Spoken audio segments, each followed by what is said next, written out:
महाराष्ट्र के कई इलाके ऐसे हैं, पुणे की बात करें, ठाणे की बात करें, वहां इसी तरीके से बाढ़ से हाहाकार मचा है। इसी पर आपको दिखाते हैं एक रिपोर्ट।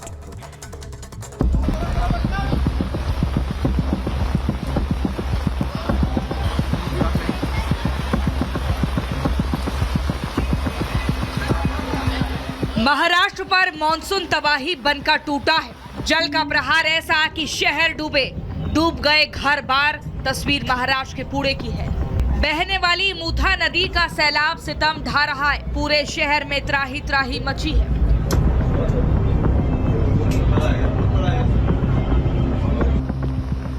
पुणे में बारिश के बाद बाढ़ के हालात को समझाना हो तो इस ड्रोन तस्वीर को देखिए। 114 मिलीमीटर से भी ज्यादा हुई बेहिसाब बारिश का पानी कहर बरपा रहा है।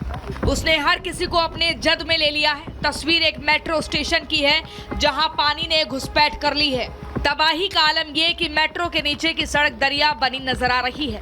इसके रास्ते में जो आया वो बह गया। क्या बाइक क्या कार। नदी के किनारे स्थित मंदिर भी लगभग डूब चुका है। डैम को ओवरफ्लो होने से बचाने के लिए 40,000 क्यूसेक पानी छोड़ा गया। पूरा पुणे पानी पानी हो गया। रिहायशी इलाके में एक मंजिला घर डूब गए, कार डूबी, बाइक डूबी और डूबे नजर आए दुकान।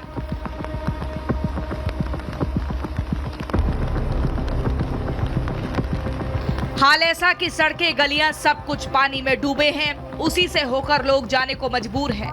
कमर के ऊपर पानी होने पर सड़क पर नाव चलानी पड़ी। एनडीआरएफ ने मोर्चा संभाला और लोगों का रेस्क्यू किया।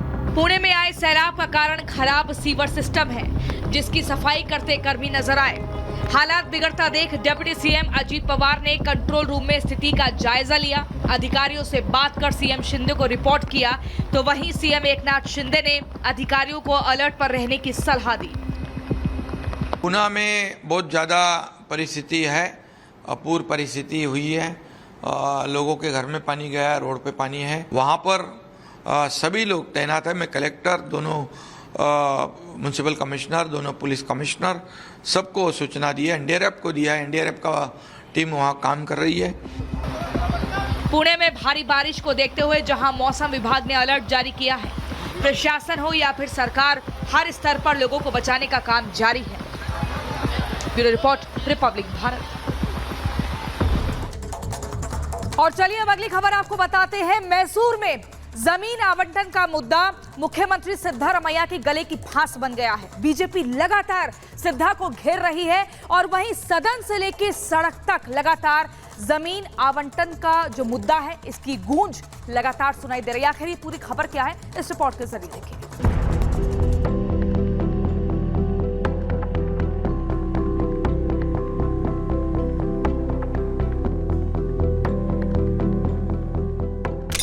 क्या प्लॉट घोटाले में फंस गए कर्नाटक के सीएम? क्या पत्नी के नाम पर सिद्धा ने हासिल की सस्ती जमीन? विधानसभा में बीजेपी विधायकों का अनोखा प्रदर्शन। बहस की नहीं मिली अनुमति तो सदन में ही डाल दिया डेरा। ये तस्वीरें किसी गेस्ट हाउस की नहीं, कर्नाटक विधानसभा की हैं, जहां विपक्षी दल बीजेपी के विधायकों ने सरकार के खिलाफ प्रदर्शन किया। विधायक मैसूर जमीन घोटाले पर चर्चा की मांग कर रहे थे, जिसकी अनुमति न मिलने पर विधायकों ने विधानसभा के अंदर ही डेरा डाल दिया। दरअसल कर्नाटक की सिद्धारमैया सरकार पर मूडा जमीन घोटाले के आरोप लग रहे हैं। बीजेपी का आरोप है कि सत्ताधारी कांग्रेस पार्टी और सीएम सिद्धारमैया जमीन घोटाले पर बहस से बचकर भागने की कोशिश कर रहे हैं, इसलिए उसके विधायकों को सदन के अंदर ही प्रदर्शन करना पड़ रहा है। बीजेपी का आरोप है कि मैसूर शहरी विकास प्राधिकरण की जमीन के आवंटन में घपला किया गया। मुख्यमंत्री सिद्धारमैया की पत्नी पार्वती के नाम पर जमीन अलॉट किया गया। प्राधिकरण के सैकड़ों प्लॉट्स के आवंटन में राजनीतिक रसूख का इस्तेमाल हुआ। बीजेपी का आरोप है घोटाला करीब 4,000 करोड़ का है। अब बीजेपी इस मामले की निष्पक्ष जांच और विधानसभा में चर्चा की मांग कर रही है, जबकि करीब 5,000 से अधिक आवंटित भूखंड का आवंटन रद्द करने की मांग भी हो रही है। जो मैसूर अर्बन डेवलपमेंट अथॉरिटी वहाँ इलीगल कॉम्पेंसेटिव साइट 14 साइट जो सिद्धरामैया का फैमिली लिया है, उसके बारे में चर्चा करने को उधर नहीं दे रहे, इसलिए अपोजिशन तो पूरा रात भर स्ट्राइक किया है, आज भी करेंगे और विधानसभा के बाहर भी उसका चालू रहेगा।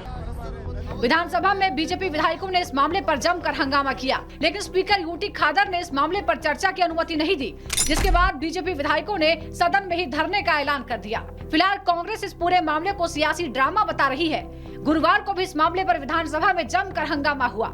कांग्रेस सरकार इस मामले पर पीछे हटने के मूड में नहीं दिख रही, जबकि बीजेपी भी घोटाले के आरोपों पर तेवर कड़े कर चुकी है। फिलहाल ये मामला मुख्यमंत्री सिद्धारमैया के गले की हड्डी बन गया है। सिद्धारमैया बीजेपी के आरोपों को गलत तो बताते हैं, लेकिन जांच और चर्चा से किनारा करने की वजह से जनता के मन में घपले का संदेह गहरा हो रहा है।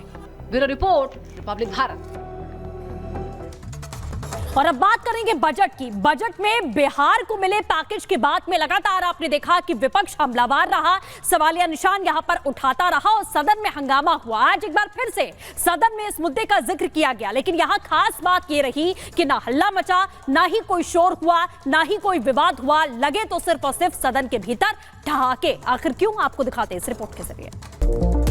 पूर्णिया एयरपोर्ट का आप शिलान्यास करके 2 साल के अंदर क्या वहाँ विमान चालू करने का कोई आपका निर्णय है? लोग कहेंगे बिहार को बहुत ज्यादा दे रहे हैं। सालों से पूर्णिया एयरपोर्ट को लेकर के मुद्दे चल रहे हैं, लेकिन बिहार के प्रति इतना नाइंसाफी क्यों?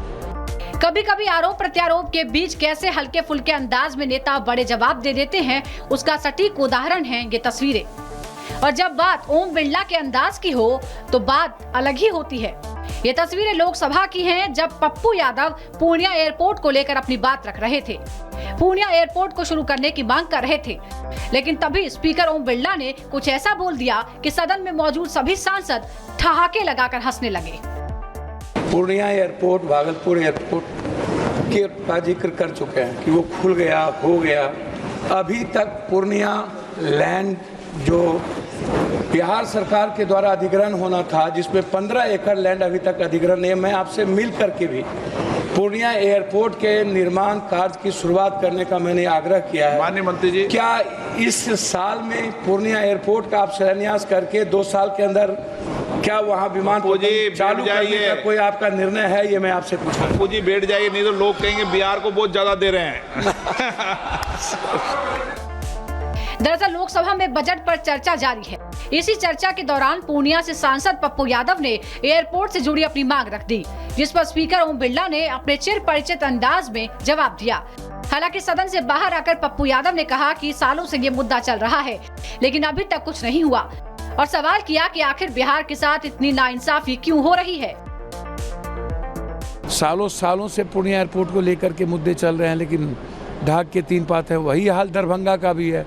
बिहार के प्रति इतना नाइंसाफी क्यों? सभी जगह आप एयरपोर्ट दे रहे हैं और बिहार में आप जो एयरपोर्ट है उस पर भी आपके कोई ध्यान नहीं है। एक तरफ पप्पू यादव का सवाल तो दूसरी तरफ ओम बिरला का जवाब, दोनों की ही खूब चर्चा हो रही है। हालांकि बजट के बाद से ही बिहार और आंध्र प्रदेश को विशेष पैकेज देने पर घमासान मचा है। मोदी सरकार पर इन दोनों राज्यों पर मेहरबान होने के आरोप भी लग रहे हैं। Bureau report, Republic Bharat.